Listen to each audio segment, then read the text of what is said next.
En este año, el 2020, tenemos la oportunidad de transformar nuestro futuro político. Tenemos la oportunidad de elegir jueces que van a restaurar equilibrio y justicia en nuestros tribunales.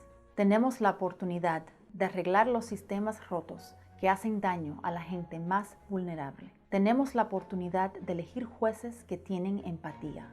Si trabajamos juntos y nos unimos con una visión colectiva, podemos recobrar nuestro estado. Vamos a ganar porque tenemos que ganar. Tenemos que parar el odio, la inaccesibilidad y el sufrimiento. Tenemos que asegurar que todos tengan las oportunidades de adelantar.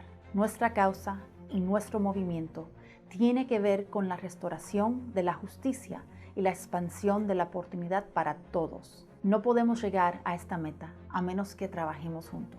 Si no trabajamos juntos para traer cambios permanentes a Texas, no podremos llegar al fin para continuar formando el movimiento más grande que hemos visto en Texas. Les pedimos que se unan a nuestra pelea histórica.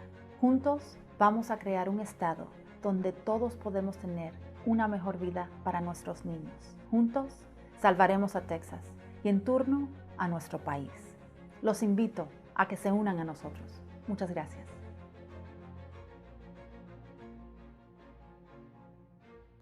Hi everyone, my name is Kassandra Aleman and I'm the Deputy Training Director here at the Texas Democratic Party. I'm very excited that Hispanic Heritage Month is coming up. Hispanic Heritage Month runs from September 15th to October 15th. And it's just a great way to celebrate all the contributions and accomplishments of the Latinx community in the United States. I am very proud to be Latina because my community is a resilient one.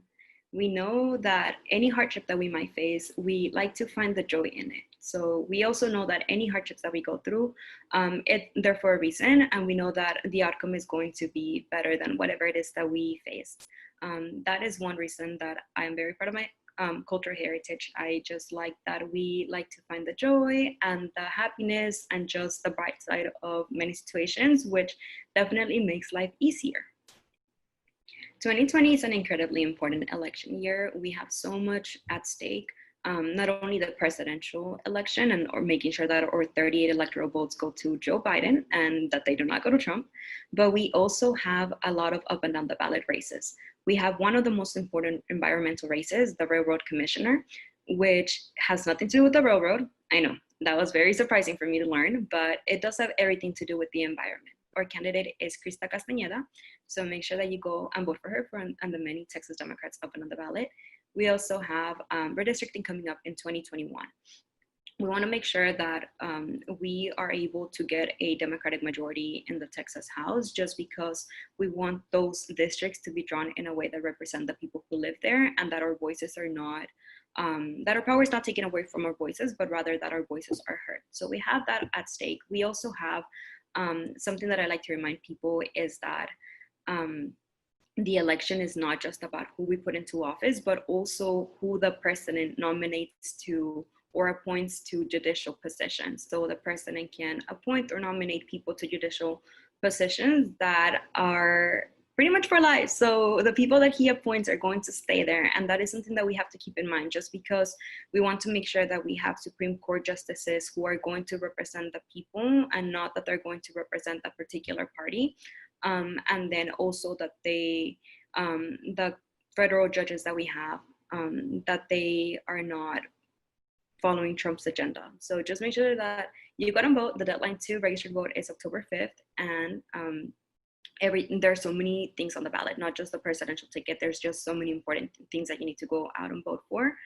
For me personally, I cannot vote, but that is why I work in politics. I used to work in policy, and then I made the switch to campaign world with the Beto for Texas campaign, and then I am now at the Texas Democratic Party. I've been here for the past year. The reason that I decided to make the jump from policy to electoral politics is that I knew that people had been on the ground before me to make sure that I had the rights that I had. And so I knew that it was my turn to do this and make sure that the people who come after me are able to have the same or even better opportunities than those that have been afforded through me. For me, because I cannot vote, I know that it's important for those people who are eligible to vote to go in and cast a vote, but not only cast a vote, but cast an educated vote. know who they're voting for, why they're voting for them. And I know for me personally, I've seen a lot of people sit out of the process because they don't know things as, when is the voter registration deadline? What do I need to bring with me to vote? For all of that, know that you can find information at mytexasvotes.com. It's also in Spanish, so you'll be able to see it there. And if you have any questions, we do have a voter assistance hotline that you can call at 844-TX-VOTES. But voter education is important for me, and that is one reason that I work in electoral politics. But another thing too is I just like helping people realize that politics is about each and every one of us. Politics is not just voting, but rather the people that we put in office affect the policies that affect us. Just to give you an example, for me in 2012, I graduated high school and we did not have DACA yet. So DACA was announced the summer that I graduated. But leading up to graduation, I was wondering if I would be able to receive an education, just because I knew that I would not be able to afford tuition, especially not if it was not resident tuition, which tends to be pretty expensive. And then I learned that in 2001, the Texas legislature passed a law that allows dreamers like myself to attend Texas colleges and universities at resident tuition. For me, that was what sparked my interest in politics, and that's when I knew, okay, I can make a difference. And then I learned that people organized and made sure that things, that DACA happened, that institution happens in not only in Texas, but in other states. And that is what motivated my switch to electoral politics, just to make sure that even though I cannot vote, my voice is heard one way or another. And if, like me, you also cannot vote, know that there are so many things that you can do.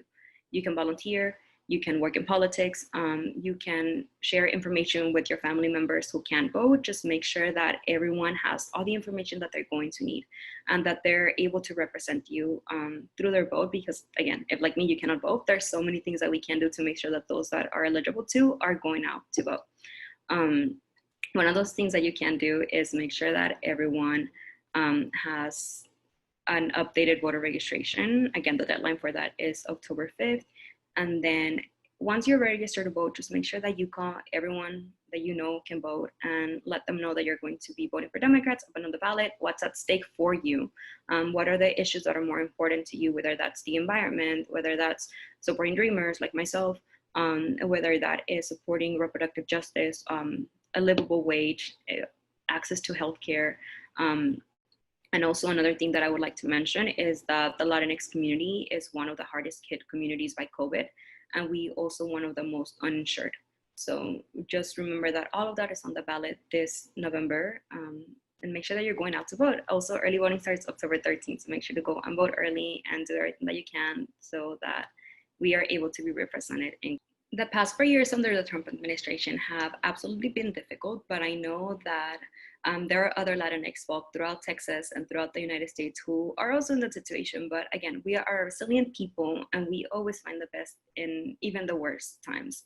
So despite all the hardship that has come in the past 4 years, we have also found the joy in them, such as celebrating wins at the Supreme Court. That it was a little bit short-lived, the DACA decision, but nonetheless, it was a nice win to have and just know that the court was supporting dreamers like myself.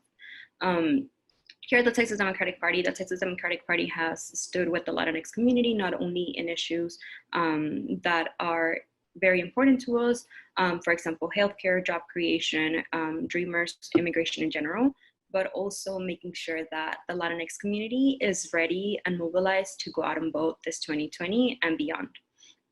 Last year, we brought on a Latinx constituency organizer whose main focus has been to just, again, organize the Latinx community, meet with community leaders, bring in new people into the election, and of course, also provide voter education, voter resources, and get the community to be calling other Latinx folk. In this Hispanic Heritage Month, we are going to have a Latinx Week of Action where we'll be phone banking and texting the community just to remind people to be ready to go out and vote, make sure that everyone is registered to vote, talking to our tias, our abuelitas, tios, etc., just to make sure that everyone is prepared, and make sure that you join us at the link below.